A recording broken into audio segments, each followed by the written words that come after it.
Muthalamada government ഹൈസ്കൂളിലെ 10ാം class വിദ്യാർത്ഥിയാണ് മഹേഷ് കുമാർ.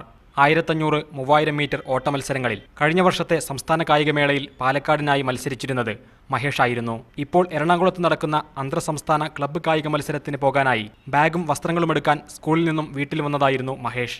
അപ്പോഴാണ് അമ്മ മരിച്ച വിവരം മഹേഷ് അറിയുന്നത്. ഞങ്ങളുടെ എല്ലാം പ്രതീക്ഷ അവൻ സ്റ്റേറ്റ് ലെവലിൽ ഒരു നല്ല തലത്തിലേക്ക് ഉയരും എന്നുള്ള പ്രതീക്ഷയാണ്. അവൻ ഒരുപാട് തരണങ്ങൾ ഒരു കടമ്പകൾ തരണം ചെയ്തിട്ടാണ് ഈ മേഖലയിൽ ഇപ്പോൾ പിടിച്ചു നിൽക്കുന്നത്. കാരണം അച്ഛനും അമ്മയും രണ്ട് ധ്രുവങ്ങളിലാണ് കുറേയായിട്ട്. മുതലമട ചുള്ളിയാർ ഡാമിനടുത്തെ കുളത്തിനരികിൽ കഴിഞ്ഞ ദിവസമാണ് മഹേഷിന്റെ അമ്മ ഷെൽവിയെ മരിച്ച നിലയിൽ കണ്ടെത്തിയത്. ഷെൽവിയുമായി തെറ്റിക്കഴിയുന്ന മഹേഷിന്റെ അച്ഛൻ ഇതേ കേസിൽ പോലീസ് കസ്റ്റഡിയിലാണ്. ഈ കുട്ടി ഒരു ഉയർന്ന വീട്ടിലൊരു കുട്ടിയാണെങ്കിൽ അവൻ ഇന്ന് അറിയപ്പെടുന്ന തരത്തിൽ താരമായി മാറുമായിരുന്നു. പക്ഷേ അതിനുള്ള ഒരു പശ്ചാത്തലം അവൻ്റെ വീട്ടിലില്ലാത്തതുകൊണ്ട് മാത്രമാണ് അവൻ ഇങ്ങനെ ഈ ലെവലിലേക്ക് ആവുന്നത്. മഹേഷിനു താഴെ 2 സഹോദരങ്ങളുണ്ട്.